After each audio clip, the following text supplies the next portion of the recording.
Voici le dernier moment de Glenda Jackson, une légende britannique qui a osé briser les frontières entre le cinéma et la politique.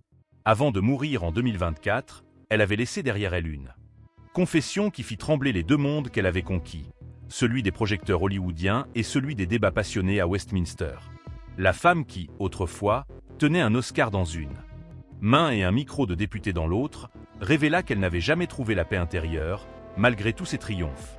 Glenda Jackson, actrice adulée, double lauréate aux Oscars pour ses performances bouleversantes dans Women in Love et A Touch of Class, aurait pu se contenter de rester une icône du grand écran.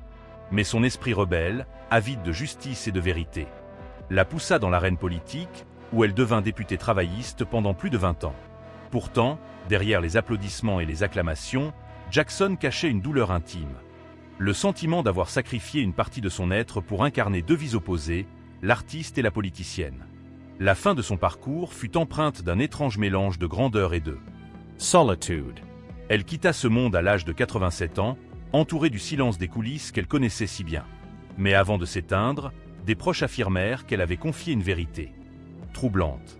Son plus grand regret n'était ni une carrière ratée, ni une bataille politique perdue, mais la conviction d'avoir parfois joué un rôle dans sa vie réelle, comme si sa propre existence n'était qu'une scène trop bien répétée. Cette introduction nous plonge dans les dernières heures d'une figure qui ne cessa jamais de choquer, d'inspirer et de provoquer. Derrière l'image publique de la femme forte, indépendante et incorruptible, se cache une série de contradictions et de secrets qui transforment son héritage en un puzzle fascinant. C'est l'histoire d'une actrice oscarisée, devenue politicienne redoutée, mais aussi d'une femme qui, au seuil de sa vie, avoua que la vérité était bien plus sombre que les rôles qu'elle avait interprétés. _____. Pour comprendre l'énigme que fut Glenda Jackson, il faut replonger dans l'époque qui façonna son destin. Née en 1936 dans une Angleterre encore marquée par la guerre, elle grandit dans un pays en pleine reconstruction où la culture et le théâtre devinrent des refuges pour une génération avide de sens.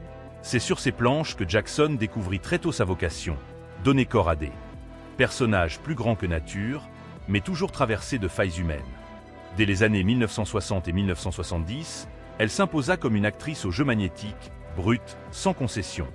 Ses rôles dans des œuvres audacieuses, souvent controversées, lui valurent une réputation unique, celle d'une femme qui refusait la complaisance. Son visage, austère mais expressif, devint le symbole d'un cinéma britannique en pleine mutation, un cinéma qui osait défier les tabous et mettre à nu les passions humaines. Lorsque Glenda Jackson reçut 2 Oscars, elle ne se contenta pas de savourer la gloire.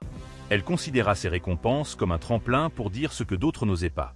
Pourtant, derrière l'éclat du cinéma, un autre théâtre l'attendait, celui de la politique. Dans les années 1990, alors que beaucoup voyaient en elle une artiste établie, elle fit un choix radical, renoncer au plateau de tournage pour entrer au Parlement britannique en tant que députée travailliste. C'était un geste à la fois courageux et risqué, car le monde politique se méfie souvent des célébrités, les soupçonnant de superficialité. Mais Jackson ne recula pas. Elle se lança dans des batailles féroces contre Margaret Thatcher, Tony Blair ou encore la guerre en Irak. Ses discours passionnés firent d'elle une voix respectée mais aussi redoutée, capable d'attirer l'admiration comme la haine. Ce double parcours, l'actrice récompensée et la politicienne intransigeante, est au cœur du mystère Jackson. Car si elle incarna la réussite et la puissance, elle incarna aussi la controverse. Nombreux furent ceux qui l'accusèrent d'avoir déserté l'art pour une politique stérile. D'autres affirmèrent qu'elle avait trahi son talent au nom d'idéaux voués à l'échec. Et dans les coulisses, la femme elle-même oscillait entre deux vies impossibles à concilier, la créatrice d'illusions et la combattante des réalités. Le thème qui s'impose ici n'est donc pas seulement celui du succès, mais celui du sacrifice et du paradoxe. Glenda Jackson fut une figure publique qui choisit d'exposer ses contradictions devant le monde entier. Dans une époque où la célébrité se consommait comme un produit, elle décida d'aller à contre-courant, de quitter l'ivresse des tapis rouges pour affronter la rudesse des débats parlementaires.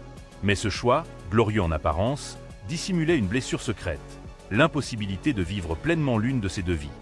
Et c'est là que se niche le cœur de son héritage. Glenda Jackson n'était pas seulement une actrice ou une politicienne, elle était le reflet d'une époque où l'art et la politique s'entremêlaient, où chaque rôle devenait une déclaration. Et chaque déclaration, un rôle. Une existence théâtrale, dans tous les sens du terme, dont les ombres allaient bientôt révéler une vérité beaucoup plus sombre.